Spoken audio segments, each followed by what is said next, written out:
Good morning, everybody. It's me. I'm here. I'm trying to be here. I'm here. There we go. Now I'm here. Hi there. Welcome to the Morning Night Live. I'm your host, and we'll talk about that in a minute. Hey, I'm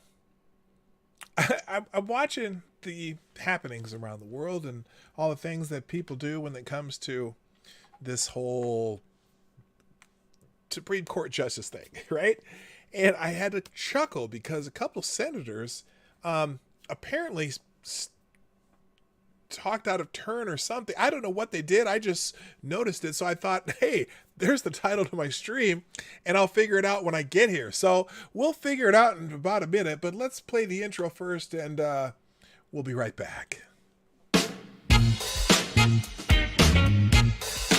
Ladies and gentlemen, coming to you live from the Lucky Dog studio in a hidden location somewhere in the upper Midwest of the United States of America, it's a brother making his own way but with all the wrong opinions. Welcome to the Morning Night Live with your host, yours truly, PDawg Knight.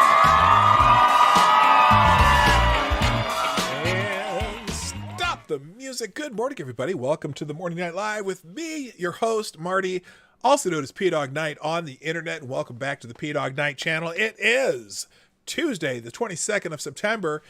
Is it today the first day of fall or was it yesterday? I don't know. I know that leaves are starting to change where I live, and that trip that Lady Boomer and I have been talking about, going up to the North Shore of Lake Superior and going to see some waterfalls, well, we have rescheduled it. We're going to do it next weekend. So my Friday show next week, I don't know if it'll be live or taped, or it might be live from a waterfall. We'll see what happens. But anyway, and as you know, this Friday, we have the Hard Bastard joining us on the Morning Night Live. Always fun when he drops in and we get to talk about the news of the day. He's very astute as to media narrative. So that's probably what we'll spend our time talking about on Friday. But today we're going to just kind of peruse the internets and see what we can find, because I have tons of stuff and there's a whole kinds of news. In fact, Gunfox gave me a list of things right off the bat in the chat, and I'm probably going to hit a couple of those items too, because there's just all kinds of things. But first, as I always do, I'm going to say good morning to everyone in the chat, the people who are already here. Looks like there's a whole bunch already. Holy smokes. Where'd you all come from? That's awesome. Okay, well, that's good. In the chat first today, speaking of Gunfox61, he was first in the chat, and you get the bell, sir. Thank you very much. And he does have a lot of breaking news up top, which I'll go over those headlines. Also, good morning to my friend from down under, Richo. Good morning to Black Hebrew Israelite. That's right. Also, good morning, Donatello Slap-a-Fellow, Jaeger Pony, my favorite Canadian. Not to slight any of my other favorite Canadians, but my absolute favorite Canadian is Jaeger Pony. Also, good morning to Maddie, who often brings me news items, and you should follow Maddie on Twitter too. Fairly prolific. I enjoy watching Maddie's tweets. Also, good morning to Advocatus Diabli, the Devil's Advocate, Aaron Meredith, Tarai Deos. Always good to see you here, my friend Selecta Boy. Yeah, boy. Also, who else is here? I got I got to scroll a little bit. Y'all have been active this morning. Good morning, Katie Did Skate. Good morning, Michael Hatfield. Nice to see you back. Also, Green Badger Outdoors making an appearance. Nice to see you. Also, Cynical Lindsay. Hello. Also another prolific Twitter person. I enjoy watching Lindsay on Twitter too. Good morning, Sean. Purple Pill Perspective. I gotta scroll all the way down here. You guys have been talking a lot. Tyler F, what's happening? Ebony Williams, good to see you. K Show, that's a new name that I haven't seen. You may have been here before, but if you haven't, please hit that subscribe button and hit the bell. Also, good morning too. Oh, that's it. That's the end of the road. Well, there you go. I am so happy to see you all here. That looks like the end. So this thing about yesterday, Dianne Feinstein was trending, and I really wasn't sure why. And so some people apparently were not happy with Dianne Feinstein. And so I go onto Twitter and I look up her name, and the first thing I see up here is, if Dianne Feinstein is this out of touch with her party, she should resign. I'm like, damn, what did this woman do? And I'm like, as I'm scrolling, I'm trying to figure out what the hell she did what was so wrong? What did she do that was so wrong? And in fact, somebody here, the next person, I've defended Dianne Feinstein in the past, but if the Democrats win the presidency and the Senate, and she stands in the way of a bunch of reforms that need to be done to add some democratic legitimacy to the U.S. government. That's it.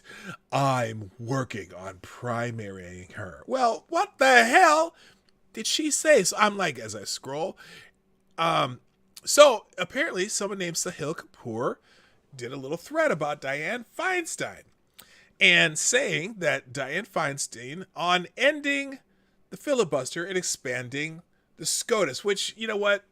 That's just some sore loser shit right there. And I got a feeling the American people will slap your shit down. That sounds weird. Slap that shit down right away. Good morning, Cracked. How you doing? I already said hi to Ebony Williams. Nice to see you here again, as always.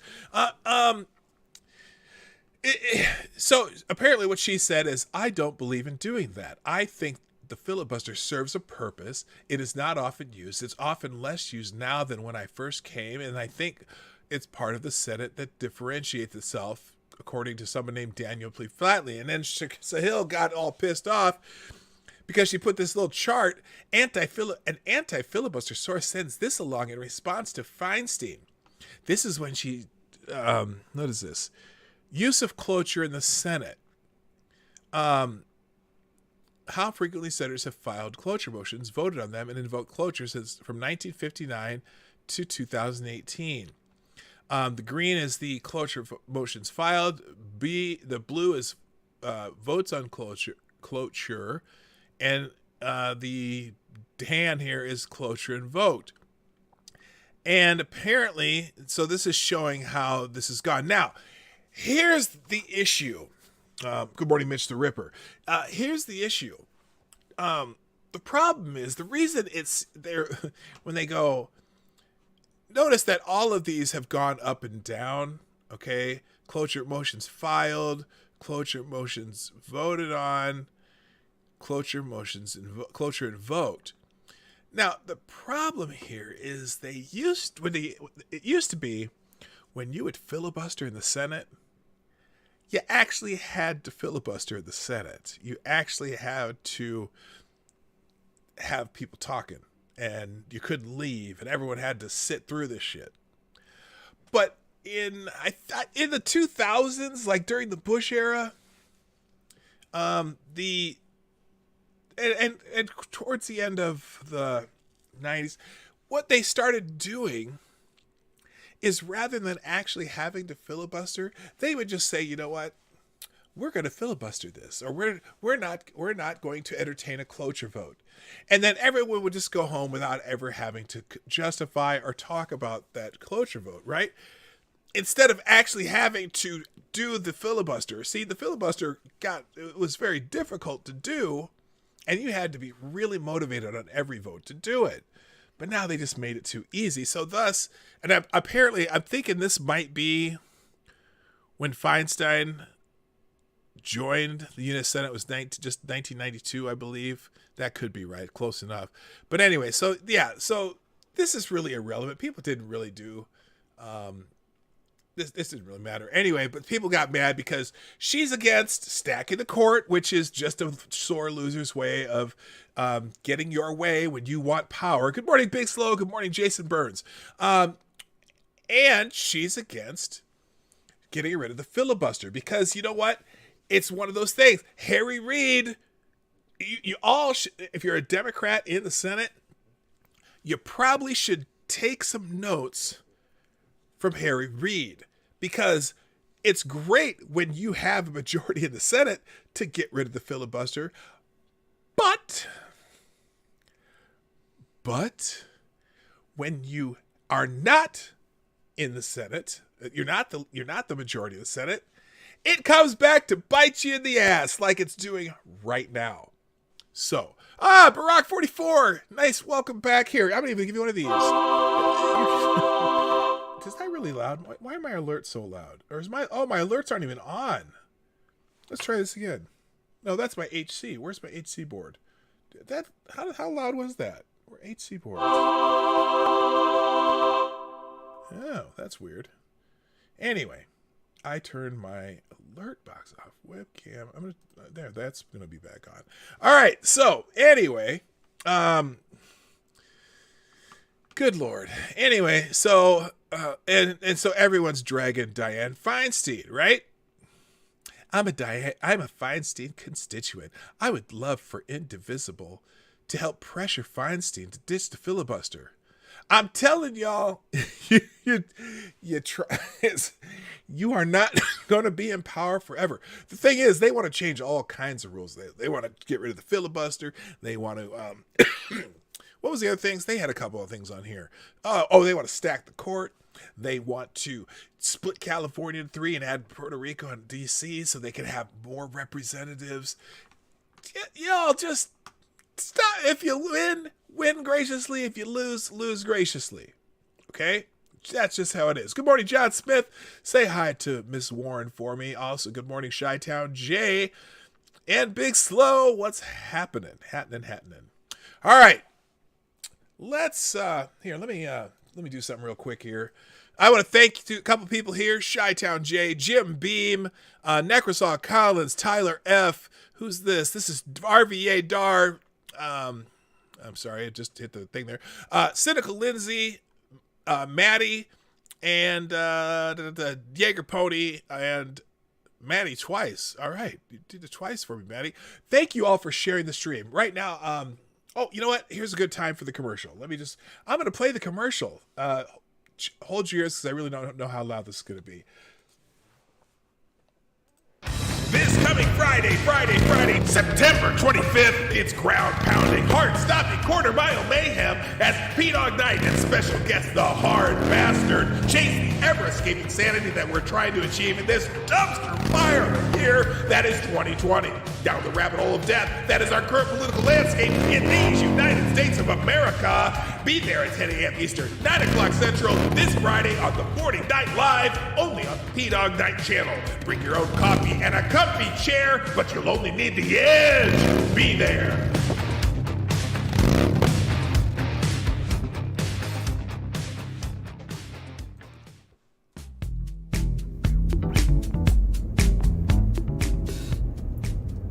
Hey everybody, it's me, Marty. Welcome to the Morning Night Live. I hope you're enjoying the show. The Morning Night Live is sponsored by you, the viewers of the Morning Night Live. Please, if you have a moment, take time to share this stream by hitting that little arrow down below or up here if you're on a mobile. And please hit the like button. I know you like it if you're still here and you're still watching. And finally, if you want to support the show, you can do that through your donations and super chats, which are in the description down below. You can do that at Streamlabs link or at PDawgKnight.live. That every little bit helps. And thank you for watching. Now back to the show.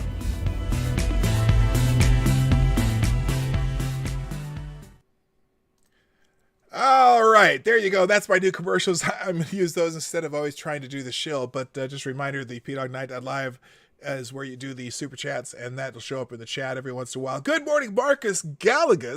Okay, welcome to the show. I'm glad you're here. And Stab Joe Scarborough, keeping them knife sharps. Welcome. All right. The other U.S. senator who got in trouble yesterday for tweeting out of turn, apparently, was Senator Amy Klobuchar, one of my senators from the great state of Minnesota. And I'm trying to find it because people were dragging her yesterday. But now she's kind of walked back whatever she said. Let's see here. Oh, here we go. In fact, there's an actual article here. Now, I don't know what happened here, but so Amy Klobuchar, let's see, struggles to defend her 2016 position on filling a Supreme Court vacancy. This is from the Washington Free Beacon. Senator Amy Klobuchar, Democrat of Minnesota, on Sunday struggled to explain her reversal on supporting a Senate vote for a Supreme Court nominee during an election year. Klobuchar said Sunday that the Senate should wait to vote for a new Supreme Court nominee until after the November election in 2016. In 2016, however, Klobuchar pushed for a Senate vote on Obama's Supreme Court nominee, Merrick Garland, ahead of that year's presidential election. Asked about the reversal, November 2016 position. Klobuchar told CNN, this is CNN. We are in modern history where literally just the last time the justice was considered after someone died unexpectedly, Justice Scalia, a new rule was set by your colleagues. Oh, that rule was set during the Biden era. Anyway, I'm not going to go into that. The Minnesota senator also said Senate Republicans can't use raw political power right in the middle of an election. Now, wait a minute. Good morning, Check Your Logic. Good morning, Thomas Cleaver. What's up? Now,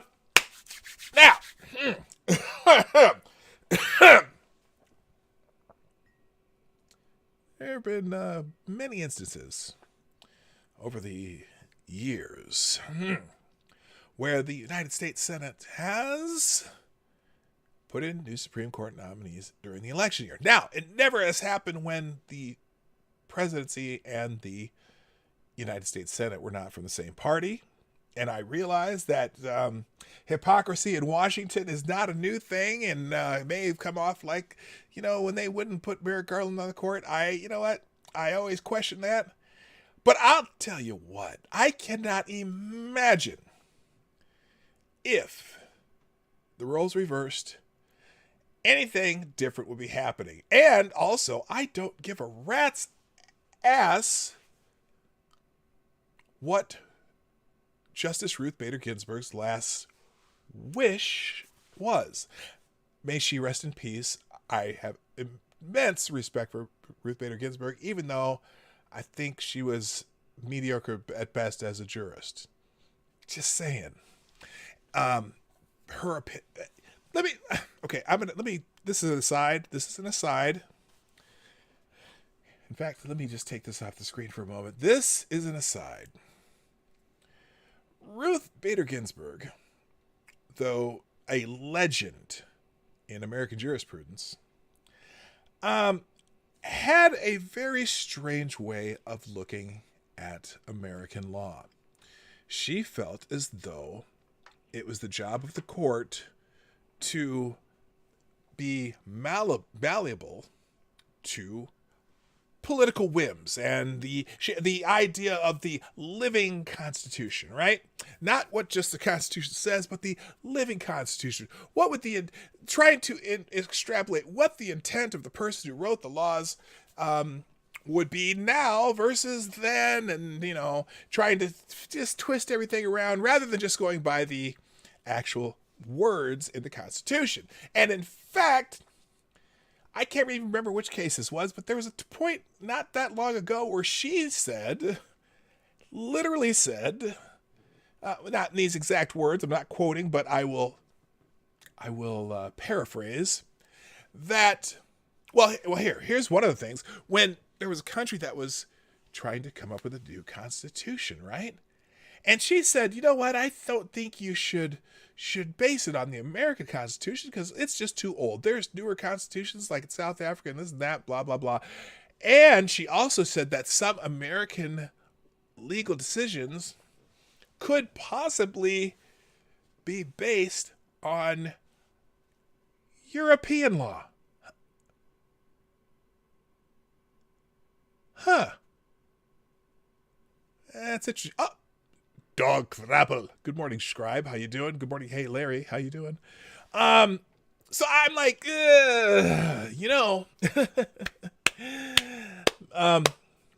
Madam Supreme Court Justice, I don't think so.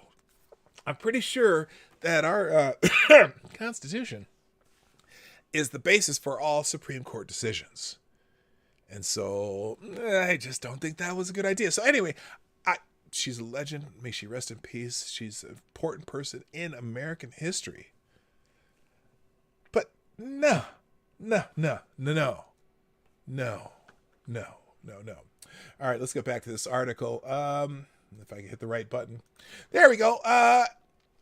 Asked about the reversal. Okay, the Minnesota senator also said that Senate Republicans can't use raw political power right to the middle of the election. Guess what? The Constitution says the President of the United States shall nominate new nominees for the court, and the Senate shall advise and consent, or advise and consent. Is that what it is? It's up to the Senate. And so guess what? It's not raw political power. It's what you do in these cases. Senator Klobuchar. Anyway, in 2016, Klobuchar said the Constitution required a Senate vote on a Supreme Court nominee during an election year. The Constitution is clear, she said. The Senate must consider the president's nominee and then choose whether to vote yes or no. The senator said at the time, we must do our job, hold hearings, and a vote. Republicans held a majority in the Senate when Barack Obama nominated Garland in March 2016 to fill the seat of late Justice Antonin Scalia.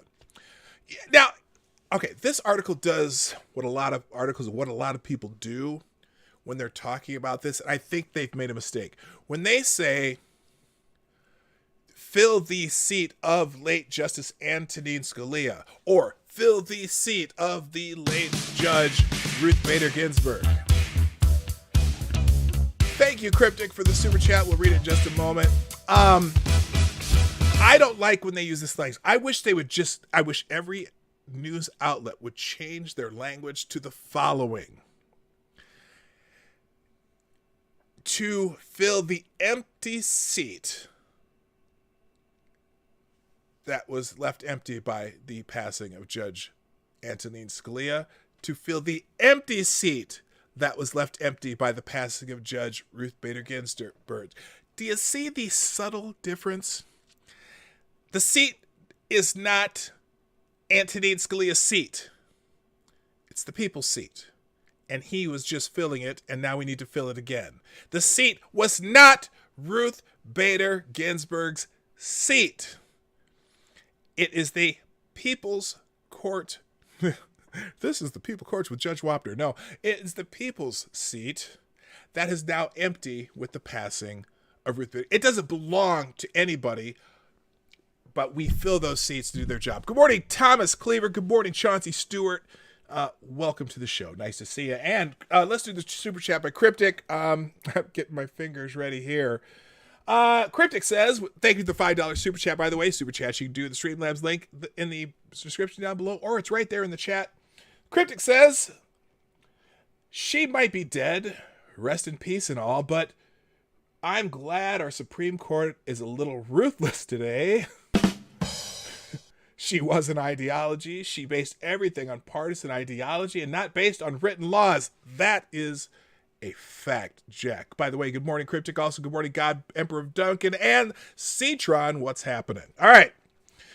Let's move on. She also, the other part, Klobuchar tweeted something yesterday that a lot of people got on her case about, and I can't really find it. Let's see. Oh, this is the other one. Oh, this is the one that got her people pissed off, though. This got her own people, because this is, for Democrats, this is stepping over the line. She tweeted yesterday, the people pick the president. The president nominates the justice. That's how it works. Now, 19,000 comments on that statement, and she ended up having to walk it back. But here's the tweet. We'll give you an example of how she got a little bit dragged for this one. As soon as this takes a little bit for this to go. And then an hour later, she changed this. Now, right. So first of all, before she even said this, the people pick the president nominates the justice. That's how it works. And so Patriot J, who's one of my buds on Twitter, said, we picked Trump in November 2016, Amy. And then this other hoe bag, the majority of Americans have voted for Clinton, not Trump. Well, guess what? That's because the president of the United States is the president of the United States. We don't have a popular election for the president. There's a reason for that. Now, states with more populations do get a little extra something there, something, But we don't. It's the president of these states, not the president of the population. If you want your representative government for where you live, that's what the state government's for. That's what your city government's for. So whatever. Anyway, Let's see. Oh, Dr. Kara Baker Thompson for Congress. Now, this is a parody account. I'm just saying, just FYI. This is one of my favorite. In fact, let me do this. If you're not following Dr. Karen Baker, you're missing out. But just remember, it's a parody account. But you know what? You would never know that this is a parody account. If you're not following this person on Twitter, I'm putting it in the chat. As soon as my mouse starts working, why is my mouse not working? Do I need new batteries? I might need new batteries on my mouse because it is really giving me fits here. Oh, come on. Here, let me do this. Gosh, sometimes, and there goes my microphone. What the hell's going on today? Sorry, guys. Holy shit. Oh, that's because this is untightened. I'm having technical difficulties and I don't know what to do. All right, let's see if the mouse. Nope, that doesn't help at all. Does that help? No. Okay, here we go. There. God, all that effort just to put Dr. Karen Thompson's tweet. But she says, whose side are you on? Does a dying wish mean nothing to you?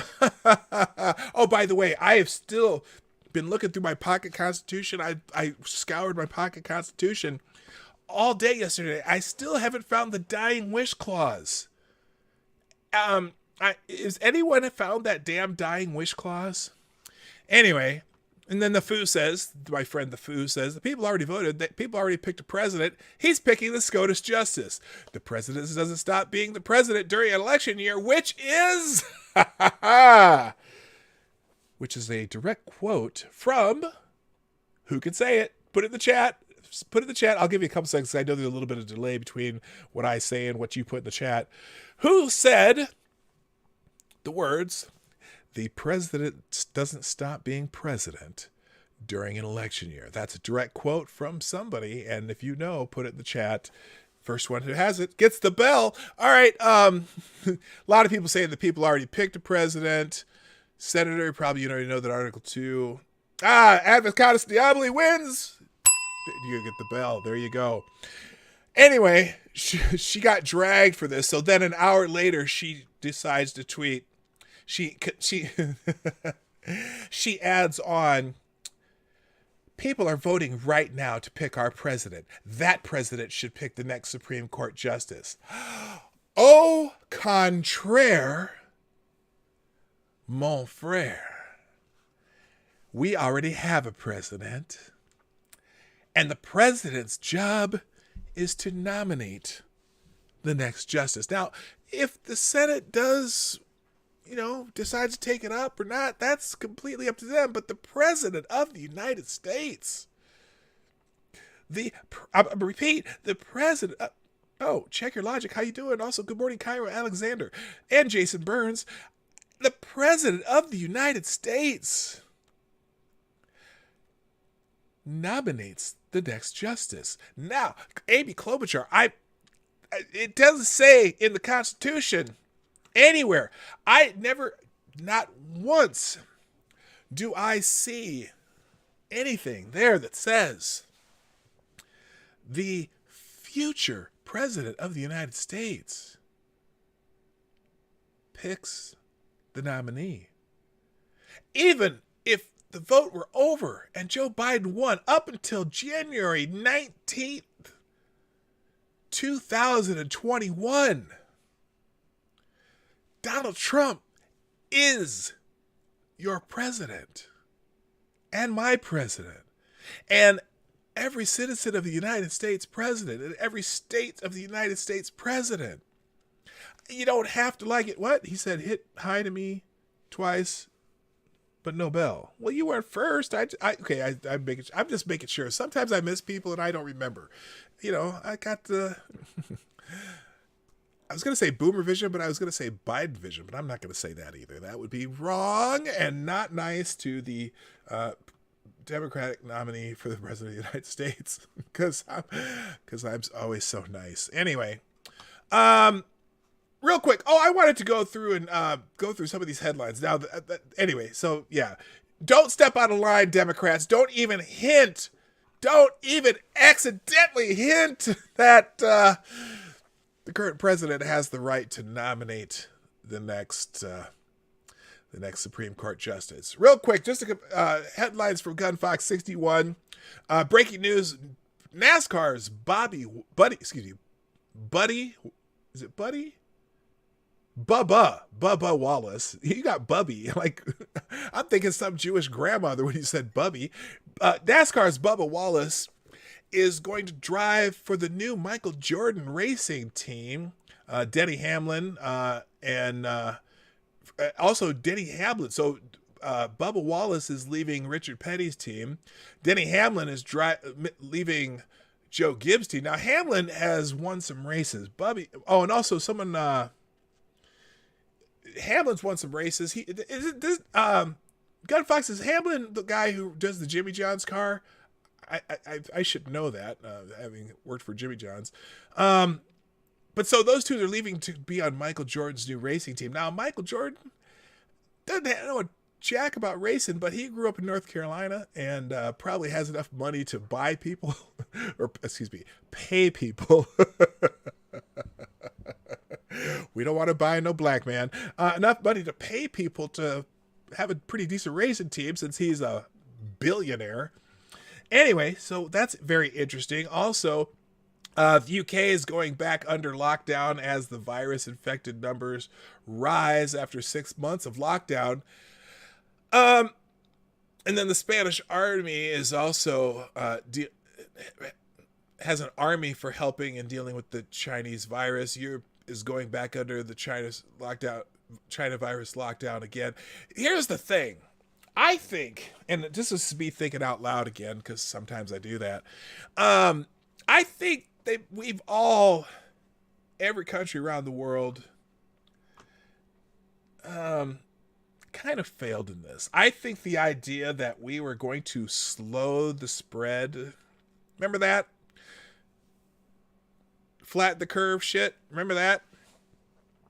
I'm thinking maybe that was an idiot, kind of an idiot, what's a stupid thing to do. I can't talk. I think that was a stupid thing to do. And let me tell you why.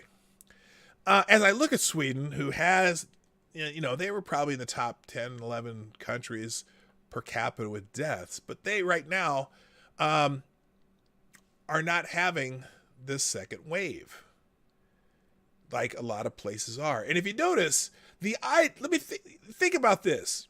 So you have this, you're going to flatten the curve, right? Rather than just let it go up and down and getting over with it. No, instead, now you're going to take it and you're going to flatten it out so it just keeps going and going and going, and then it may go down. But guess what? It's almost as though you're just spreading out the inevitable. So you're going to have that second wave instead of just getting it over with. And, I know that's the herd immunity idea, and I'm probably going to get some kind of slap down from YouTube for even saying the words herd immunity. I just think they made a bad decision when they decided to go with some scientist in Europe's daughter's middle school project for a solution for this pandemic. And the idea that a lot of people are out there blaming the president and blaming their leaders wherever they live. But there really was no, it doesn't seem like there was a way to stop it because it's already here. You know what I'm saying? It was already here. Listen, because I laugh because Joe Biden had a speech yesterday where he was talking about how we have the most cases in the world, and now other than Brazil, this and that, blah, blah, blah. As if, and they made a big deal about the 200,000 who have died. And it's sad that 200,000 people have died from this disease, but they almost make it sound like they say, well, if President Trump would have acted sooner, there wouldn't have been any deaths. Say what? That's well, in the immortal words of Lonnie Anderson, if you remember Lonnie Anderson from she's one of those pinups from back in the day. WKRP in Cincinnati. That was the famous show that Lonnie Anderson was on. Blonde Bombshell from the 70s. In the immortal words of Lonnie Anderson, that's bullshit. That's just straight up bullshit. Good morning, Annalyn. It's not going to. All you did is spread it out, so we still have the same amount. You know, either have this curve or you have this curve, but you're still gonna have this many people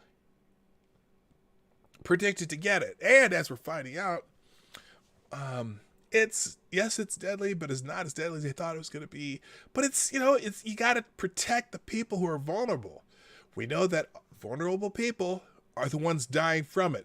Kids aren't dying from it. 0.003% of kids who get it have died. In fact, age 25 and under, they said almost 400,000 people age 25 and under have had the virus. 400,000 and 120 have died. Now, you don't want anyone to die, but way more kids die from the flu than that. Like 5-6 times as many kids die from the flu every year from ages 25 and under. 5 to 7 times more die from flu. So it's not affecting people on ages 25 and under. It's not affecting as many people age 50 and under. In fact, a vast majority over 70, multiple comorbidities,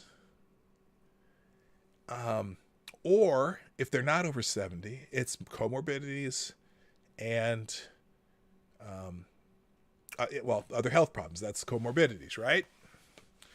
So it's funny because there was by the way, let's talk about this because this is some media bullshit. Let's find The Hill. Come on here. Oh, there we go. The Hill. They're still talking about Sturgis. MC, what's happening? Hammer time. And also, good morning, Annalyn. How you doing? So, The Hill had an article, and I'm trying to find it here before I put it on the screen, about a bicycle rally in Missouri. Because there's another motorcycle. There's a big motorcycle event in Missouri, right? And I have The Hill on my Twitter feed. And supposedly it's a publication, based on keeping, the big news of the day. But I think they're this clickbait central. Anyway, let me find this. It's so they're talking about this motorcycle rally. And I have to find it because what the hell's going on here? I want the tweet. I want The Hill. Oh, here we go. Hang on. That's where I messed up. Hang on. Refresh. There we go. Now let's find The Hill here. I mean, their headlines crack me up because they're really clickbaity bullshit headlines. But this one pissed me off because it was related to coronavirus. And as soon as I find it here, I'm scrolling. Where is it? Breaking. Romney says he's open to confirming Trump Supreme Court nominee this year. Oh, damn. The funny thing, as I'm trying to find this, as we were talking about this, I think Mitch has the votes. The only two senators who have not been open to this, supposedly, in theory, are Susan Collins and Lisa Murkowski. Where the fuck is this? Oh, good God. Come on. Oh, by the way, in Nashville, they're bracing for violence, something new. Apparently, the grand jury in the case of the officers that killed Breonna Taylor, I think they have a feeling that they're not going to charge them, which they probably shouldn't be. If you know the case closely, which I know a lot more about the case because I've been doing some research on it. That supposed no-knock warrant, they did inform who they were, and the guy started shooting out the door. And, we should just do a whole Hill day. This is hilarious. the you know how bad the Philadelphia Eagles fans are. You know how they're rowdy and they'll boo their own team in a heartbeat. This was great. Eagles quarterback booed from fake crowd noise at a home game. Damn! The Philly fans are nasty even when they're not there. That's freaking hilarious. Anyway, let me find... God, where's this article? They ran it about 16 times this morning, and now I can't find it. Maybe they took it down. Oh, good Lord. Anyway, what's going on in the chat here? You're talking about people that have outlawed peanut butter at schools to save 1 in a million kids. They don't care how few actually... Oh, isn't that the truth? My gosh, when my kids were little and they had you can't bring a peanut butter sandwich to school anymore. I'm like, how do you not have a peanut butter sandwich for kids? Just don't let the other kid touch it. You know, don't trade your sandwich with some kid with a peanut allergy. God. Although it's weird. There are so many peanut allergies. I wonder if it's kind of like, never mind. I was going to say it's like that the peanut butter allergy trends turned into the transgender kid trend. I should have said that. Oh my God. Oh God. Why are they propping up this woman still? Stacey Abrams, unfortunately for those of us who seek opportunity and access for all, her death also signals the end of an era where there has been compromise and the deep fear that Donald Trump will replace her with someone who does not see us all as equal. Say what? Good morning to the gayest person on YouTube, and good morning to CNN Sucks, the most redundant name on the internet. Stacey, why is she still a thing? The woman lost by 50,000 votes. 50,000 votes in an election where more Georgians voted than most previous elections. Oh, voter suppression. No, you lost. Bitch, you lost. Oh my God. Here's the other one too. This one.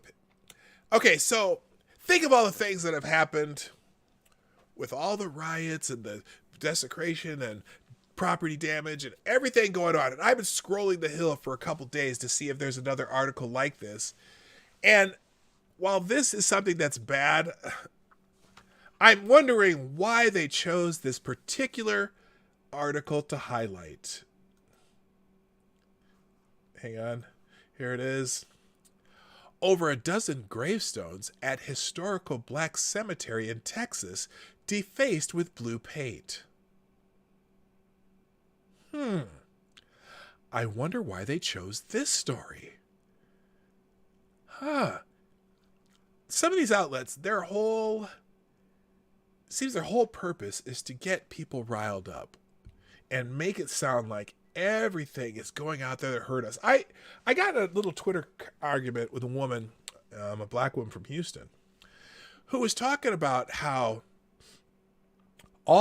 she said all her life, she's lived with the threat of violence. And yet only now does she feel like she lives in fear for her safety. And I thought to myself,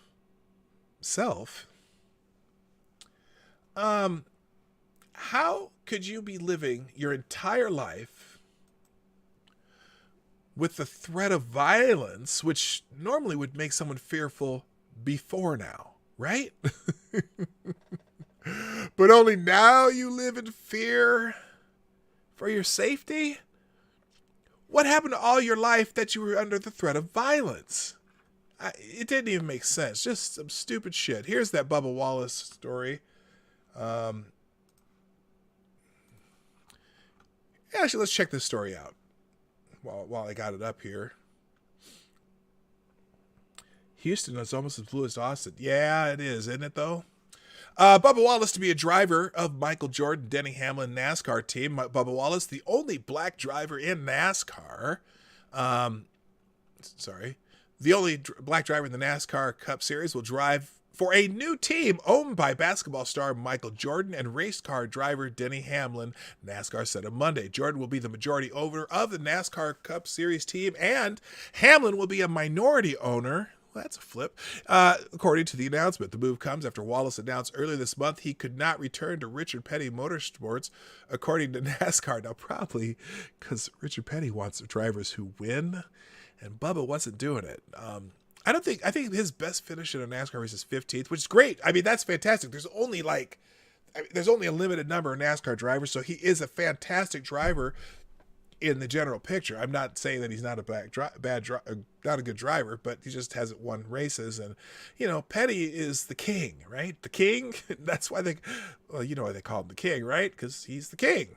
I remember when I was a kid and Richard Petty was racing, and it was the biggest names were Richard Petty, Cale Yarborough, and what was the other dude that there's one guy that drove both NASCAR and Indy cars, and that what the hell was his name? Oh, somebody know in the chat if you're old like me.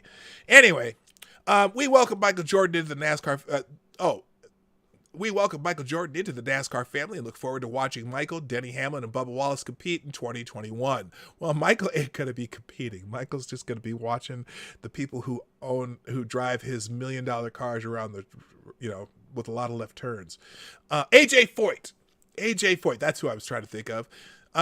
So anyway, Michael's an iconic sports figure and a celebrated champion whose fiercely competitive nature has placed him among the greatest athletes of all time. The statement continued. His presence at NASCAR top level will further strengthen the competition, excitement, and momentum towards growing around our sport. Yes, AJ Foyt, not Tom Cruise. Oh, that's funny. All right, so anyway. Oh, great. Wallace has been an outspoken advocate for racial equality. Earlier this year, he led a successful push for NASCAR to ban Confederate flags at his racetrack. And he had the Black Lives Matter hashtag on his car. Okay, so there you go. That is not the article I was looking for, though, damn it. Okay, so here, the article was, if I don't find it the next couple scrolls, we're going to forget about it and move on. Oh, good God. Why isn't it showing up?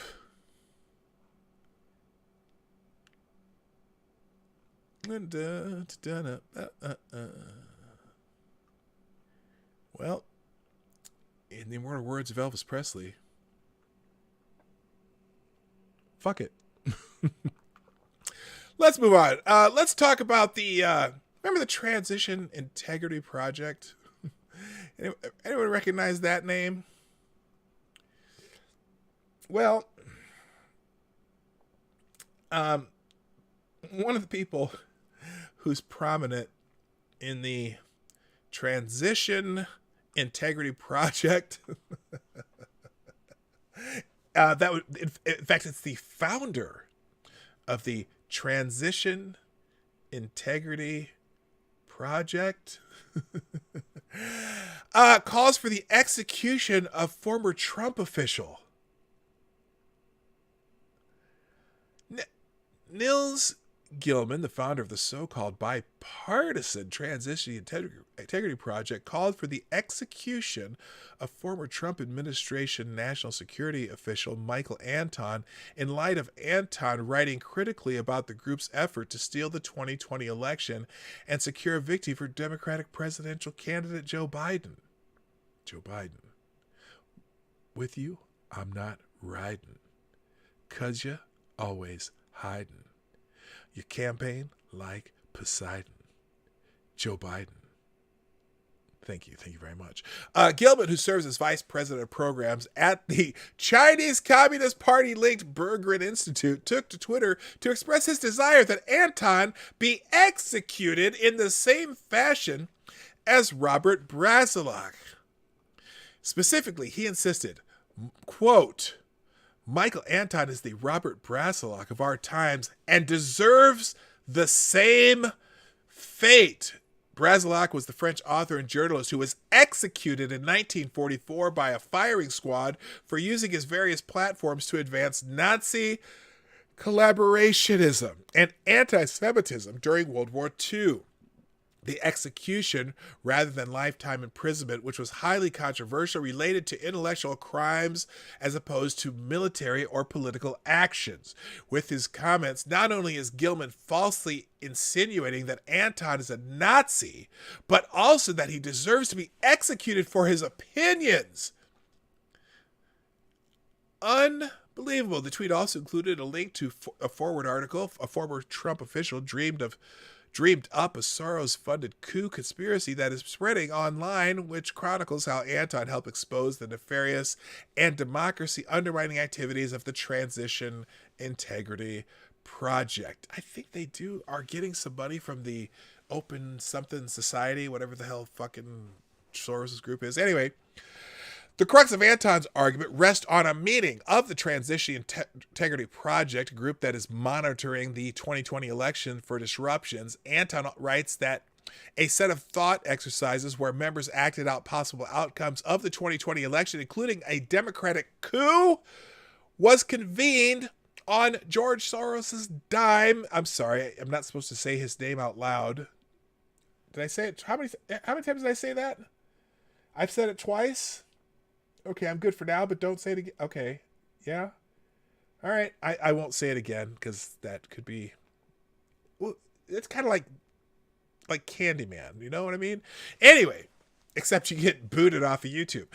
And represented a part of a trial run for this fall's election. The article notes, Anton, the author of The Stakes and the famous Flight 93 election essay, spoke about the Transition Integrity Project with editor-in-chief Raheem Kassam on the National Pulse show early September, and also wrote about the group's calculated attempts to swipe the 2020 election in a host of op-eds. And then they got the show right there. I'm not going to click that. But yeah, so he said the Transition Integrity Project might have some issues that have to do with the guy over there that, collaborator dude, whatever you want to call him. I can't say his name again, or he'll show up and kill me, or I'll just get yeeted from YouTube. Anyway, but he thinks that he should be executed for bad-mouthing your stupid ass group. Isn't that special? Yes, sir. Anyway, let's see. Steven Cruiser writes, "You don't have enough ammo for the post-Ginsburg 2020 apocalypse." The news of Supreme Court Justice Ruth Bader Ginsburg's passing on Friday certainly ratcheted up the 2020 crazy by several orders of magnitude, didn't it? Yes, it did, Stephen. I was heading out to meet some friends when I saw the news on Twitter, and my first thought was, this might be the last time I can get out and have fun before peaceful protesters begin again. The lefties wasted little time in confirming my suspicions that RBG's death was going to do the seemingly impossible, make them even more unhinged. The civil unrest that we've been dealing with since May got out of hand because it was being aided and abetted by elected Democrat officials in each of the riot cities. Democrats were perfectly okay with looking the other way and pretending that the riots weren't happening.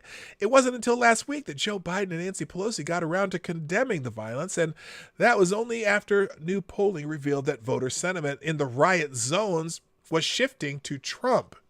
D.C. Democrats are already caterwauling about what they will do if the Senate votes to replace Ginsburg before the election, and they happen to win control of the White House and Senate in November, according to Axios. Furious Democrats are considering total war, profound changes in our two branches of government, and even adding stars to the flag if Republicans jam through a Supreme Court nominee, then lose control of the Senate. On the table, adding Supreme Court justices, eliminating the Senate's 60-vote threshold to end filibusters, the statehood for D.C. and Puerto Rico, you lovely island of tropical breezes. Anyone know where that's from? If you do, you get a gold star. Well, no, I shouldn't say a gold star, because that's another one of those things you can't say on the internet because it has bad connotations. Good morning. How you doing? If he holds a vote in 2020, we pack the court in 2021. Representative Joe Kennedy, the third of Massachusetts, tweeted. Of course, this has always been a part of the Democrats' plans to give the United States more one-party Soviet Union flair. This is incredibly dishonest reporting by Axios. The truth is that Democrats, we're going to do all of these things anyway, and the media are just helping them keep it secret. Whether GOP fills the seat or not, if given the power, they will add at least two to Senate and SCOTUS, and that's People's Pundit. Ginsburg's death is merely another don't let a good crisis go to waste, right? No, not Fantasy Island. And what's this? The plane, no, not that, nope, it's not Fantasy Island. Should I sing the whole song? I like to be in America. Okay, be in America. Oh, something for free in America or a small fee. Oh, everything free in America or a small fee in America. That's from West Side Story. Sorry. I when I was a Ute, I did several theater productions, and West Side Story was one of them. I was a jet. My role was called Big Deal. Anyway, love vote no. Anyway, these hypocrites are fond of blaming conservative rhetoric for a host of the problems, but they're out there throwing around the word war and a lot since Ginsburg's passing. They don't really mean war, of course. Most of them would soil themselves if ever confronted by any real opposition. No, what they want is the permanent marginalization of the Republican Party and any conservative wrongthink. The entire American left has become totalitarian fascist scum. Don't they throw that out there a lot? Word fascist, they say that word a lot. It's one of those what's the dude's name in The Princess Bride that says I don't think you know what that word means. How are your high kicks? We didn't high kicks. The Jets were tough guys. They weren't chorus line girls. God, come on, man. Anyway,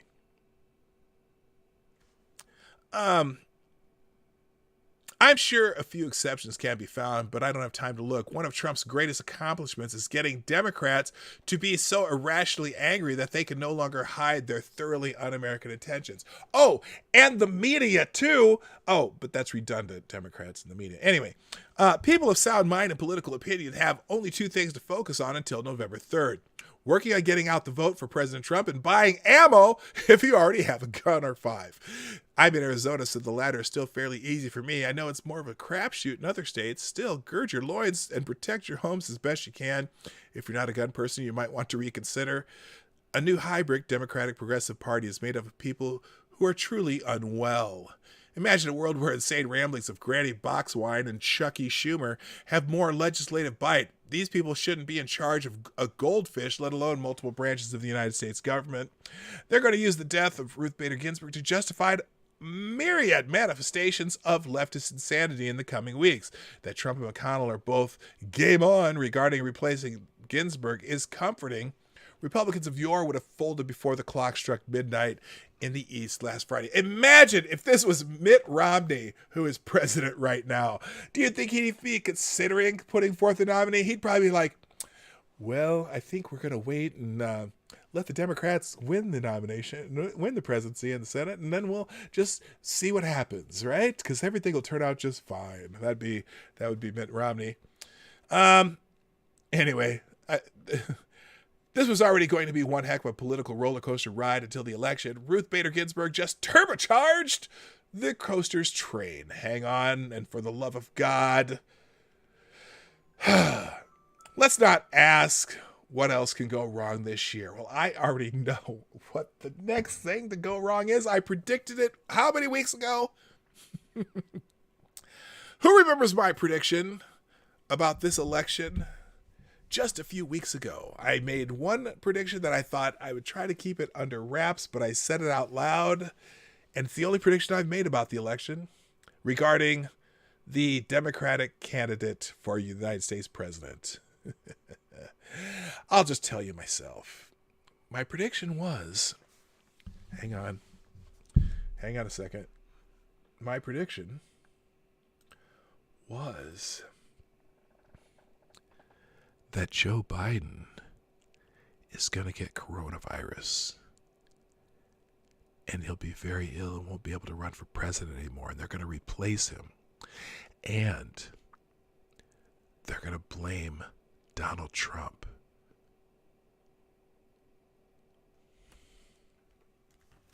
Thank you very much. Thank you very much. Okay, all right.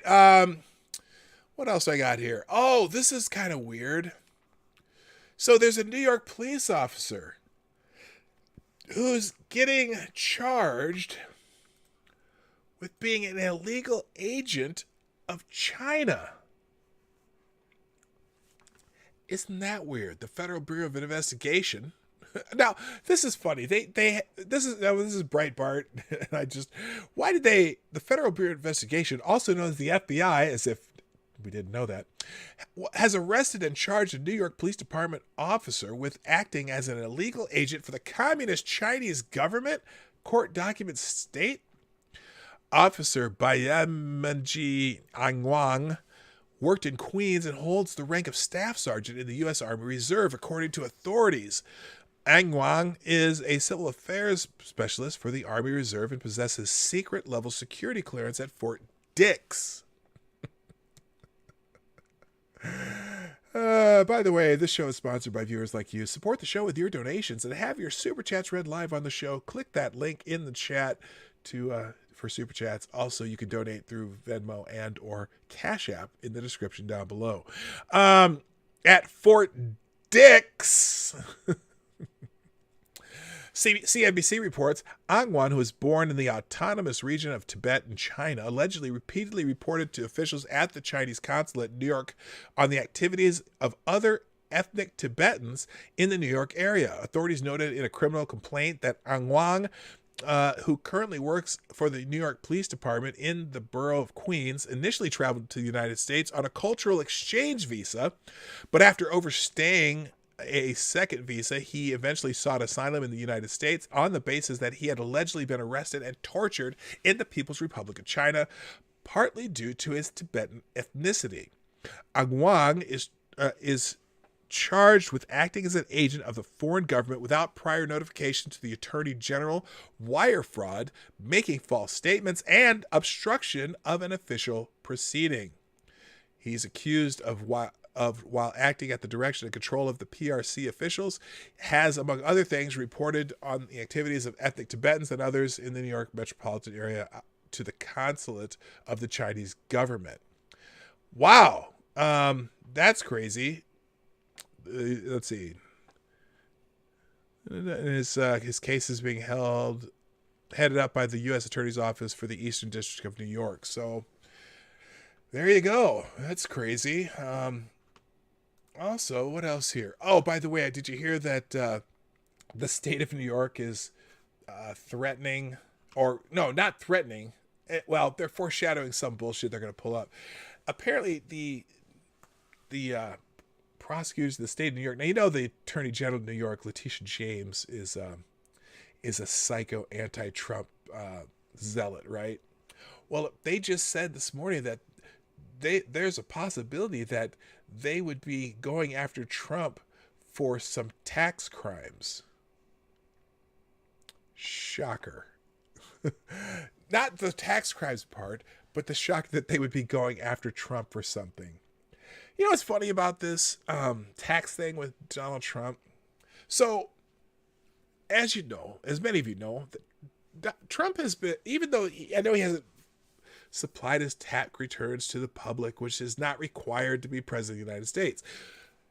But what's interesting about that, he's been audited by the IRS and the state of New York every year for the last 10 some years, right? Every year. So if there was a problem with his taxes, something illegal or something he did wrong, or even if he did something where he would have had to pay a fine, for example, wouldn't they have figured that out by now? since he's been audited every year for the last 10 plus years. And if there were mistakes, I'm sure they would have corrected them, paid them. How do you go through 10 straight years of audits and not have any major problems? Maybe it's because they take care to be clean. Who knows? Good morning, Makita Programmer. What's up? Good morning, Mr. Dax. Or good evening to you, sir. Anyway, go figure. And I think we already read this one. Graham says that... Oops, sorry. Hang on a second. I got to put it on the screen. As soon as my mouse starts... I think I need new batteries in my mouse. That's the problem. Lindsey Graham says the GOP-controlled Senate has enough votes to confirm the SCOTUS nominee. Republican Senator Lindsey Graham on Monday night said his party has enough votes to confirm the new Supreme Court justice before the November election. We've got the votes to confirm Justice Ruth Bader Ginsburg's replacement before the election. Graham, the chairman of the Senate Judiciary Committee, told Fox News' Sean Hannity, "We're going to move forward in the committee. We're going to report the nomination out of committee to the floor of the United States Senate so we can vote before the election." Early Monday, Senate Majority Leader Mitch McConnell, Kentucky, was a bit vaguer, vowing to hold a floor vote, quote, this year, end quote, on President Trump's nominee to replace Ginsburg, who died on Friday. Trump said he would announce his nominee, a woman, on Friday or Saturday. He pulled that back because he's going to wait until after Ginsburg's funeral, which it wouldn't surprise me a bit if upon hearing that, they decided to move Ginsburg's funeral back to January. But I wouldn't put it past them at all. But anyway, also, a lot of people think that the nominee might be Amy Barrett? I'm kind of thinking, I was watching, if you're familiar with Viva Fry, he vlogs, as in video law blogs, whatever. And he had Robert Barnes on his program, who's a pretty well-known conservative Republican attorney, a very famous attorney. He's the one that represented all the other Covington kids. And he made a good point because Amy Barrett has some issues, not just the Catholic thing. I mean, there's that famous exchange between her and Dianne Feinstein about her Catholicism. But she also has some strange decisions that you go, I wonder if she's really... let's put it this way. She tends to favor corporations more than people, and that's an issue. Like, there's been some decisions that, aren't necessarily good civil libertarian style things. Plus, she comes from a rich family. She has that, she has this silver spoon aspect that just doesn't play as well, and that they can exploit. Democrats could exploit, right? Now, the other, what is the other woman's name? The Cuban woman. Here, let me look at Trump's list. Trump's nominee list. Here we go. Because I can't remember her name off the top of my head. And I'll have to... All right, let's see. Here they go. Give me a second.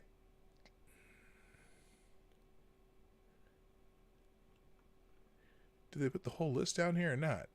Fucking USA Today. I hate these. Maybe Lagoa. Yeah, her. Lagoa. I think of her first name.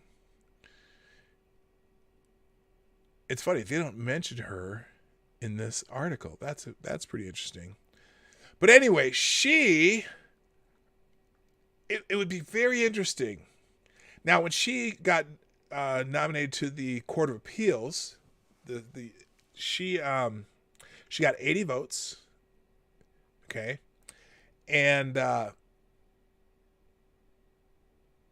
also, she is the daughter of immigrants. She's Hispanic. Now, I don't give a fuck about the identity politics. Yes, Barbara Lagoa. I don't give a shit about the identity politics part. And also has a lot more experience than Amy Barrett, because she was one of the associate justices in a state court for years, 20 some years. So she has a lot more experience, and they would have to. The Democrats would have to vote against a Cuban, a Latina, a woman, a daughter of immigrants. She has just her story is compelling as hell, and I think she would be less likely to. You know how sometimes those judges on the Supreme Court, they tend to change a little bit. They change their style because now they're on a different court. I don't think that she would change her style when it comes to certain civil liberties, and also she's a big 2A person. Robert Barnes more libertarian than Republican. True, he will take any case to try to expand liberty, no matter the politics of the people he represents. So true, BG. By the way, good morning, BG. Nice to see you. You are correct. Robert Barnes is more libertarian. He's all about the rights of people to live their lives. So, don't write Latinx in my chat, Mr. Dax. You will be banned for life. No, I'm just kidding. All right, let's move on to just some odds and ends. One of them is apparently this particular news for you. Breaking news. Senator Mitt Romney said he won't block vote on Trump's SCOTUS nominee. Interesting. That's breaking news. On Tuesday, Romney announced he would support holding a floor vote on a new Supreme Court nominee this year under President Trump's administration. I intend to follow the Constitution and precedent in considering the president's nominee. If the nominee reaches the Senate's floor, I intend to vote based upon their qualifications, he said. I don't know if I trust Mitt Romney. I don't know. I think he, is he going to come be a John McCain and get down to the 50th vote? Or, well, I don't think it'll be 50 because it's only him or Karski and Collins we're worried about right now. Or is he going to pull one of these McCains? I just don't know. I don't know. Although I think if it's the right person, Romney would be on board. Whoa, thank you. Thank you, God Emperor of Duncan, with the 223, which you know why I have the 223 in there. Anyway, who says nominating a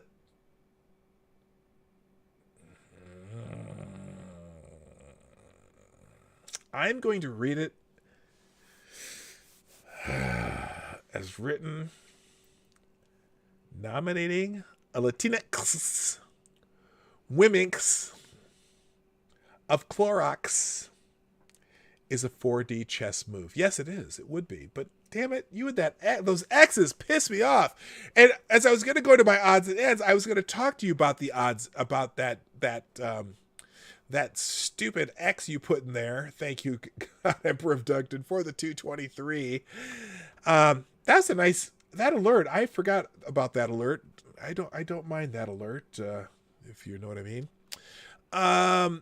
One of my recent tweets has been getting a little traction, and it was regarding that stupid X, because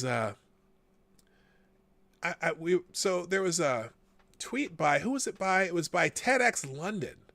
And here's let me show you the tweet by TEDx London, because it kind of annoyed me. And when I first saw it and I saw a reply to it, come on, mouse. I need a new battery in my mouse. I know, that's all it is. New batteries.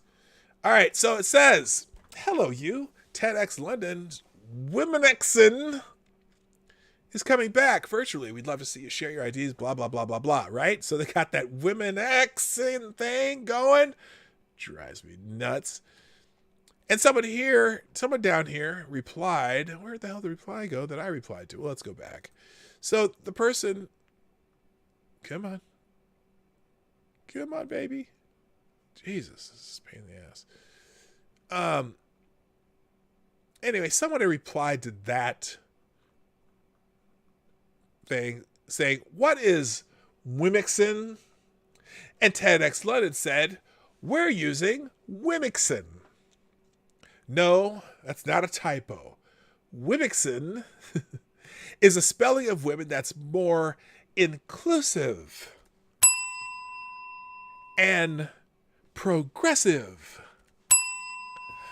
The term sheds light on the prejudice, discrimination, and institutional barriers Wimixin have faced, and explicitly includes non-cisgender women. Say what? Wimixin includes non-cisgendered women? To which I replied brilliantly, I might add, if non-cisgendered women are women, then it's unnecessary to make a change to accommodate them, unless you don't really believe they're women, and changing the spelling is your secret way of acknowledging that. Right? Thank you very much. Thank you, I appreciate you. And have a beer at the pub for me the next time you go. All right, let's check out what's happening in the world right now. Besides Mitt Romney saying that he might just do that thing, right? State of emergency declared in Louisville. We talked about this a little earlier, but here's the goddamn mouse Twitter alert that shows that. Interim Chief of Police Robert Schroeder declared a state of emergency for the Louisville Metro Police Department on Monday. The department has also canceled all off-day and vacation requests until further notice. The announcement comes ahead of Attorney General Daniel Cameron's announcement in the Breonna Taylor case. It's, you know what? They're going to... they're going to riot no matter what. I don't know. And the idea that this was just a nursing student who's going to be a nurse and da da da da da. If you really look into her background, and look, I loathe to do this because she didn't need. She shouldn't have died. She should not be dead. But it's her boyfriend's fault. She's dead, not the police. Even on this so-called no-knock warrant they had, they did knock, they did announce themselves, and the boyfriend started shooting at them through the closed door. And they returned fire. Now, should they have returned fire? I don't know. But she's not dead because they just went in there and murdered someone out of the blue on purpose. The people talking about the Breonna Taylor case want them brought up on first-degree murder charges. Well, first of all, hello, LA Prepper, what's up? I didn't even see you come in. So there's a little problem there. She's dead because of her stupid-ass drug-dealing boyfriend. And the whole wrong house thing and all this other thing, they also had a warrant for her arrest. But there's issues why that didn't happen. But anyway, here's a state of emergency declaration by the Louisville police. In anticipation of Attorney General Daniel Cameron's announcement in the Breonna Taylor case, I am declaring a state of emergency for the Louisville Metro Police Department to ensure we have the appropriate level of staffing to provide for public safety services and our policing functions. Effective immediately, the LMPD will operate under the emergency staffing and reporting guidelines as outlined in the standard operations procedure, emergency response plan, and collective bargaining agreements until further notice. This declaration specifically includes Article 8, Lodge Business. It just goes through a bunch of articles here. All members having computer access are responsible for reading and understanding and acknowledging receipt of this special order using the Power DMS document management system. Anyway, so yeah, they're getting ready. They're getting ready for some fuckery in Louisville. All right, moving on. Let's see. Let's hit the news tab here and see what's breaking news besides Mitt Romney. We already know that.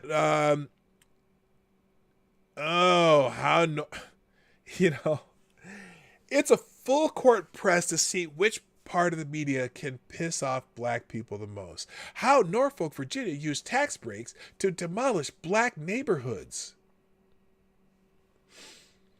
Great. That's a great article. This is nothing but gentrification. Norfolk is using... Now, this is a quote from somebody, but it doesn't say who the quote's from. It's interesting. Norfolk is using federal tax breaks to plow under its historically black neighborhoods. You mean projects that may not be viable anymore? I don't know. Virginia City's playbook of urban renewal: move out the poor. Well, okay, so the poor and black people synonymous? Are all... Oh, good God. Oh, they're blaming the opportunity zones. Oh my God.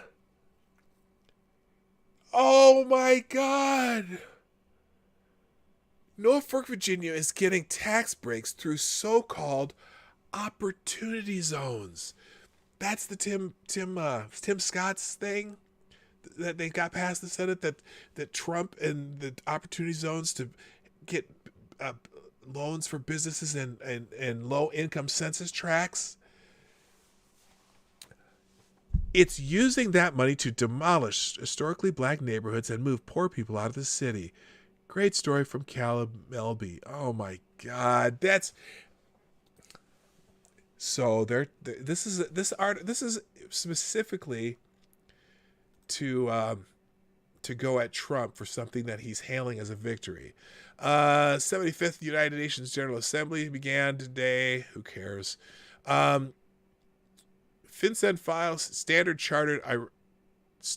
Chartered's Iran problems don't go away. So that's some business there. Let's see. The pandemic, Wall Street Journal, with more pandemic porn. The pandemic is wreaking havoc on America's debt-laden middle class. While lower-wage employees have borne much of the brunt, the coronavirus crisis is upending the finances of debt-carrying white-collar workers. And they're featuring this woman and her family in some story. There's a professional workforce that's getting slammed. By some measures, the outlook for higher-earning workers appears worse than during the 2008 financial crisis. Well, the solution to that was let us go back to work, you bastards. What I see happening here is a core assault on successful college-educated families, which are the new breed of middle-class American families, said Anthony Carnevale. Oh, good God. Here, I'll tell you what. I'm going to put the Wall Street Journal article. You might have to archive it to make it work unless you subscribe to the Wall Street Journal, but I'm going to just put that article in the chat if you want to read it. I might read it later, but it's just another article that pisses me off because it's a full court press on all that is good and right. Anyway, anything else new? Georgia Senator Kelly Loeffler compares herself to Attila the Hun in a campaign ad. Yeah, she's stupid. Yeah, she has an ad where she's talking about how she's more conservative than Attila the Hun. Kelly Loeffler, dumbass. Attila the Hun was not someone you want to be compared to, just FYI. No one said every Republican's smart. Anyway, that looks like I still wish I could find here, let's do this. The Hill Sturgis.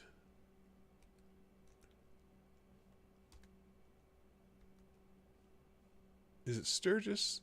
Is that how you spell it? Did I spell it wrong? I want to find this. Here we go. Nope. No, that's not it.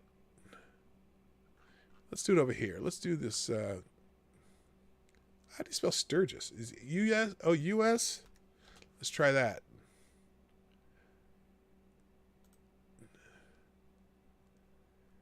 I want to find this Sturgis article still. So anyway.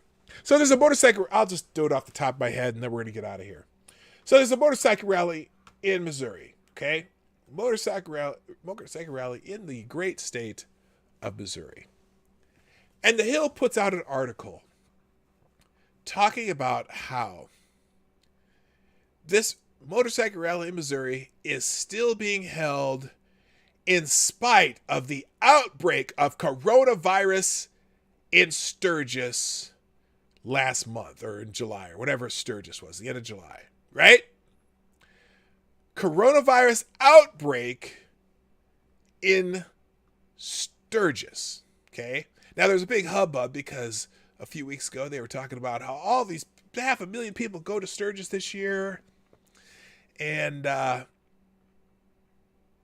it's just, it could be a super spreader event.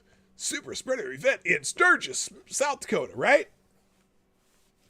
So Sturgis is over. Then there's all these articles about how Sturgis rally could cause up to 250,000 cases of coronavirus. But as you read the article, out of the roughly 500,000 people that visited Sturgis this year, they have found 260 cases of coronavirus. And by the way, not that they got it in Sturgis, just that they have 260 people that they know of who went to Sturgis who have coronavirus now. 260 out of roughly 500,000 people. But wait, there's more. They know of, thus far, one death, a person who lives in Minnesota, who was at Sturgis, that died from coronavirus. And yet the article, here, the Hill, Missouri Bike Rally.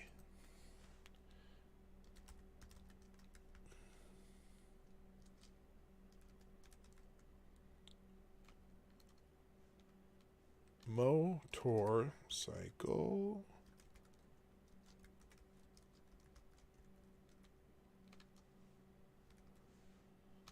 Let's try that. Let's see if that'll pop one up. Nope. Anyway, so 260 cases of coronavirus. How many cases of syphilis?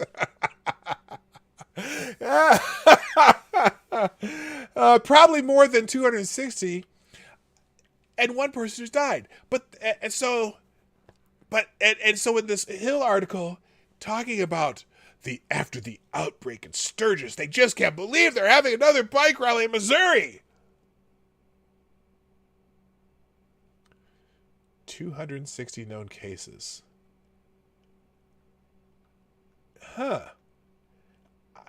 If you want to do the math, feel free, but I don't even think you have to do the math. It's not even worth the time to do the math. Yes. And also, they don't know if any of those cases for sure happened in Sturgis. Because, how would you know? Now, I'm going to guess that if you took, I would say, what is not a survey, but took inventory of people who have attended protests since May, I bet you could find a few cases of coronavirus, right? Do you think? Because the protesters have been all up in each other's business for over 110 days, right? What's interesting, too, in the town of Sturgis, they didn't have, there's no big outbreak of the people who live there either, which is interesting. They ended up testing 690-some people. I think they found 27 cases, but no one hospitalized. I think maybe one person hospitalized of the people who live in Sturgis. Now, remember, you had 500,000 people coming from all over the country and their motorcycles and shit driving through there and gallivanting and no masking and doing the freaky deaky and all that stuff, right? And only a few cases in Sturgis itself, Sturgis proper, so to speak. So, yeah, it's another one of those the clickbait headlines that the Hill likes to do. Let's see. I'm out of time technically. By the way, before I actually start to do my finish of the show, please hit the like button if you haven't done so already. I know you like me. Come on, man. Come on, man. That's what I was going to do this morning. I was going to add a "come on, man" to my sound effects repertoire. You're a lying dog face pony show. I was going to. Shut up, Joe. Damn. Anyway, speaking of China. China is asshole. Yes, they are. All right. I think that's it, guys. I got to go. It's that time. But, I got to tell you how much I appreciate y'all. A lot. I really, really do. Anyway, ladies and gentlemen, thank you for joining me today on the Morning Light Live. Before you click, hit the like button. It's more over there, I think, something.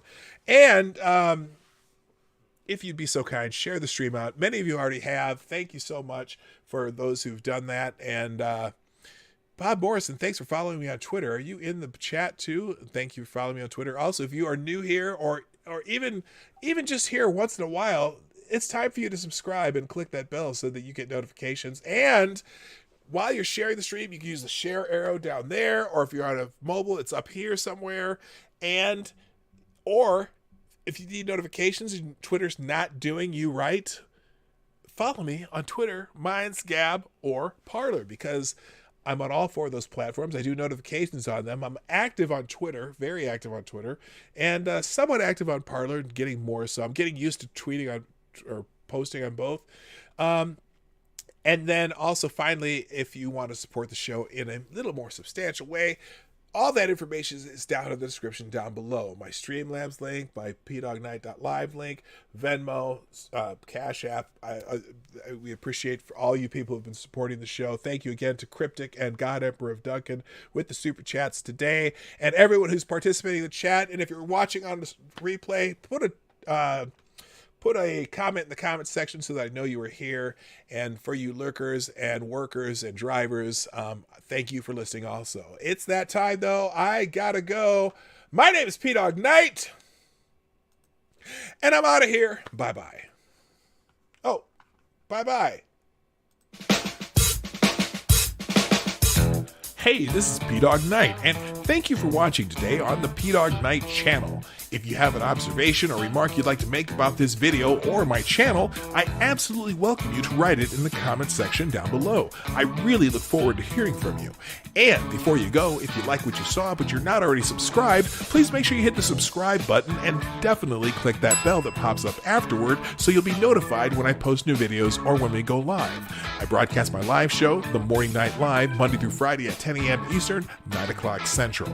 A special thank you to all supporters of this channel who share our videos on social media and who make donations through the Streamlabs link, which is also in the description down below. Thanks again, and until next time, I'm Dawg Knight, and I'm out of here.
Friday, September 25th. It's ground-pounding, heart-stopping, quarter-mile mayhem as PDawgKnight and special guest, the Hard Bastard, chase the ever-escaping sanity that we're trying to achieve in this dumpster fire of a year that is 2020.